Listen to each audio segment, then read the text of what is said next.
আসসালামু আলাইকুম, সবাই কেমন আছেন? আশা করছি সবাই ভালো আছেন। তো আমরাও আলহামদুলিল্লাহ ভালো। তো দীর্ঘদিন গ্রামে তো থাইকা আসলাম আমরা। প্রায় ১ মাস ১ দিন থাকা হইছে। যেমন ১ মাস ২ দিনের দিন আমরা চলে আসছি। তো অনেক দিন থাকা হইছে। আর দেখা যায় বছর শেষে ডিসেম্বরে আবিরের স্কুল বন্ধ দিলে যদি গ্রামের বাড়িতে চলে যাই, দেখা যায় এই আবিরের দাদা বাড়িতে, পরে ওর নানা বাড়িতে। তো ২ বাড়িতে বেড়াতে গেলে প্রায় আমাদের ১ মাসের মতো এরকমই প্রায় সময় লেগে যায় থাকতে থাকতে। তো আবিরের দাদা বাড়িতে ছিলাম ১০ দিন নাকি ১২, আর কি ১২-১৩ দিন এরকম ছিলাম। তারপরে আমাদের বাড়িতে গেছি। তো আমাদের বাড়িতে যাওয়ার পরে আমার ছোট ভাইয়ের বউ তো বাহির থেকে আসছে। তো আসার পরে আমি কিছুদিন ছিলাম। তো থাকার পরে ভাবছি যে এখন চলে যাই, যেহেতু আবিরের জানুয়ারি মাসে থেকে তো আর কি মোটামুটি স্কুলটা প্রায় খুলে। তো বাচ্চা কাচ্চারা আর কি বেশি হয় না, তারপর অনেকে যায়, রানিং থাকলে ভালো হয়। তো ওই কারণে আর কি আমরা চলে আসতে চাইছিলাম, কিন্তু দেখা যায় মা আসতে দেয় নাই। ছোট ভাইয়ের বউ বলতেছে আপু যায়েন না, ভাবি বলতেছে যায়েন না।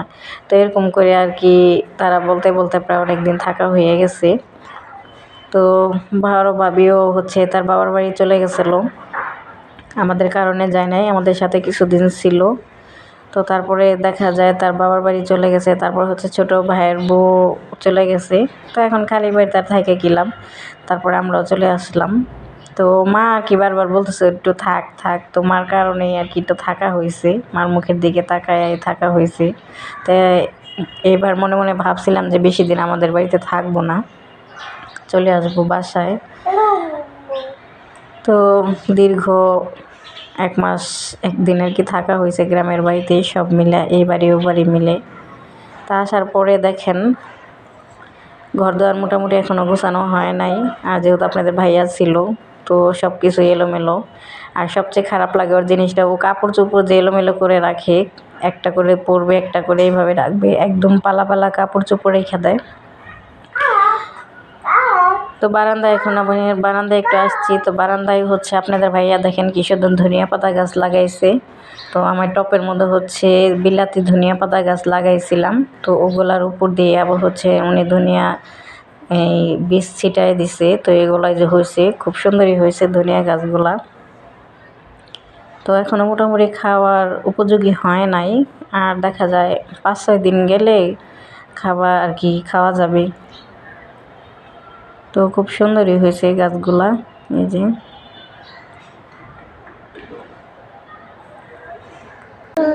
তোমার সাথে আমি শুমো, পরে যদি তুমি ঘুমাসো তাহলে আমি আবার নামাজ পড়বো উঠে, ঠিক আছে? কিছু হয় না, চলো।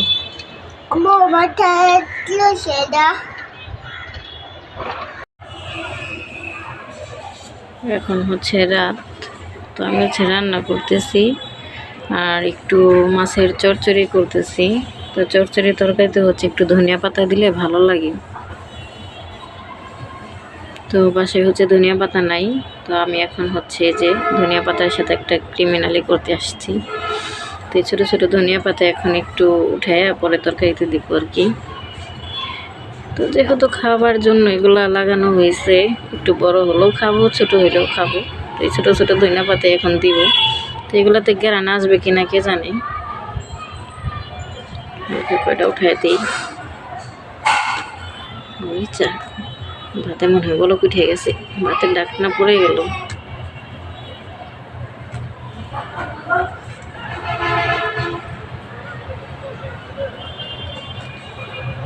আর রাত করে কিন্তু যে কোনো গাছের পাতা বা ফল টল ছিঁড়া ভালো না, এটা জানার সত্ত্বেও আমি আবার একটু ধনিয়া পাতাগুলো ছিঁড়ে নিতেছি তরকারিতে দিব বলে। যে একটাই হয়েছে, একটাই হয়ে যাবে।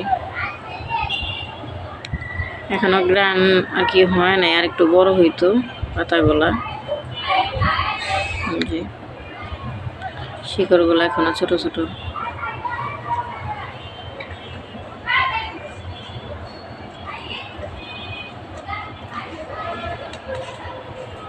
আর ছিঁড়া যাইব না, যা ছিঁড়ছে ওগুলো একটু বড় হইতে থাক।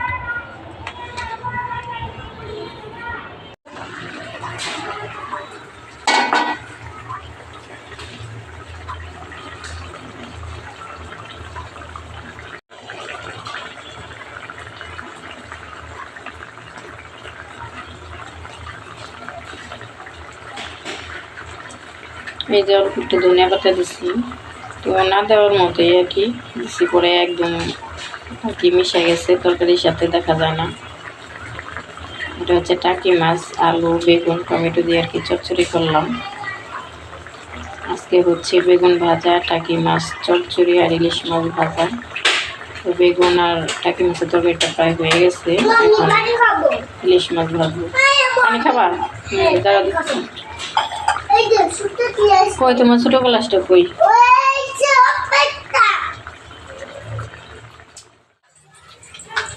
এই যে রাতের রান্না মোটামুটি বেগুন ভাজা, টাকি মাছের চচ্চড়ি। তো আমি তো আবার ভাত খাইব এখন। আমি আজকে তাড়াতাড়ি কোথা লেগে গেছি। কিটা দেবো? বেগুন ভাজা, আবার এদিক ভাত, এদিকে হচ্ছে আবার এদিক ইলিশ মাছ ভাজতেছি।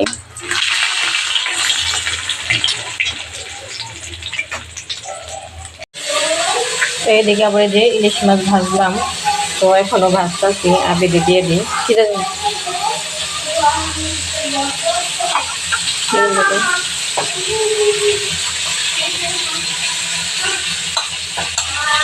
কাঁচা আলা মাছ খাইতে চায় না, তারপরে একটা দিলাম। এগুলো দিন মাছ চচ্চড়ি।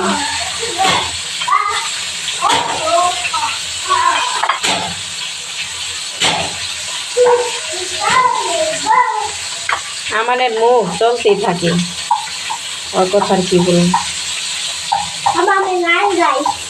তুমি গান গাও? হ্যাঁ ঠিক আছে।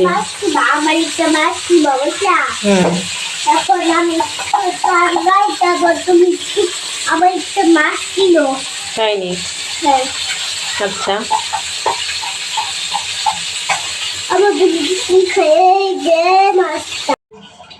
এই যে হচ্ছে ইলিশ মাছ ভাজা। বিড়ালে আগে হচ্ছে আর কি 2-3 টুকরা ভাইজা এমনি দিয়ে দিছি। তার কাঁটা আলা মাছ বেশি খাইতে চায় না, তো 1 পিসি দিয়েছিলাম। আর এগুলো হচ্ছে ভাজতে নিয়েছিলাম, তো এগুলো পেঁয়াজ মরিচ দিয়ে ভাজা ভাজা করছি আর কি, ভোনা করি নাই। পেঁয়াজ দিয়ে একদম দু পেঁয়াজ নাকি কি বলো এটা, ওরকম করছি।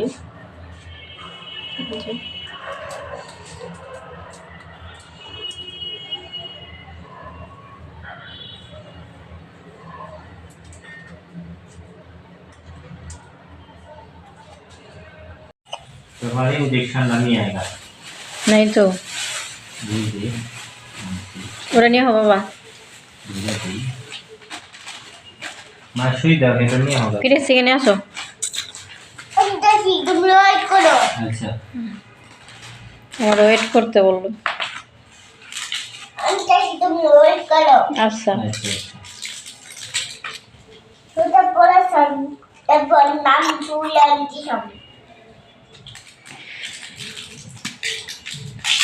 ওই যে দেখেন আপনাদের ভাইয়া কি কি আনছে বাণিজ্য মেলার থেকে, খাবারের জিনিস। এখানে 2টা চুইংগাম আছে, তো ফ্রিজে দেখে আসো। এগুলো আচার আনছে, কয়েক প্যাকেট, 5 প্যাকেট আচার। এটা হচ্ছে যে তিল্লি, এটা জানি কি বলে জানি, নাম বলে গেলাম।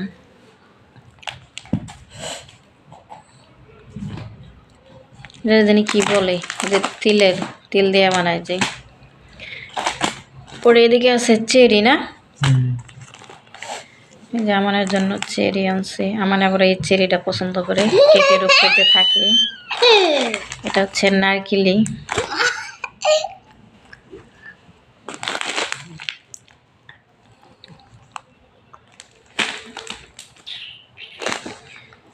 এটা আবার যে সন্দেশ মনে হয় না, দুধের সন্দেশ। এটা হচ্ছে 2 ধরনের, এই যে তিলের নাড়ু, এটা হচ্ছে এই যে একটা, আর এই যে এগুলো আবার আমার কাছে ভালো লাগে খাইতে। যে তিলের নাড়ুটা, এটা আমি গত বছর আনছিলাম যখন বাণিজ্য মেলায় গেছিলাম। কি খাইবা? সুইনগাম? কই সুইনগাম? এই যে খাও। খায় বিউন বিঠাই কোথায় হুম এটা আবার খোলা এদিকে আনছে হচ্ছে বড়ই, এই যে পুরুই আপেল বড়ই, পেগুলি তো নষ্ট হয়ে যাবে। এটা নষ্ট হয়েছে গো হুম এগুলা ভালো লাগে না, ওই যে দেশি বড়ের মতো আরেকটা আছে না, ওইটা মজা লাগে। এটা আমার মিষ্টি। হুম? না ও যে তোর নানু আপাই জানলো এর আগে, দেশি বড়ইটা যেরে টক টক মিষ্টি মিষ্টি, ওইটা মজা লাগছিল। আমার ইমোশনাল ছিল টট তোমারও মজা লাগছিল। হ্যাঁ আবার ও যে রান্নাঘরে টাকের উপরে ডিব্বারা, সাদা ডিব্বারা জাহাঙ্গীর বাইরে দিয়েছিল, ওটা নিয়ে আয় বাবা, এটা খেয়ে দিই। হ্যাঁ ঠিকই তো বলছি, ও তোমারই।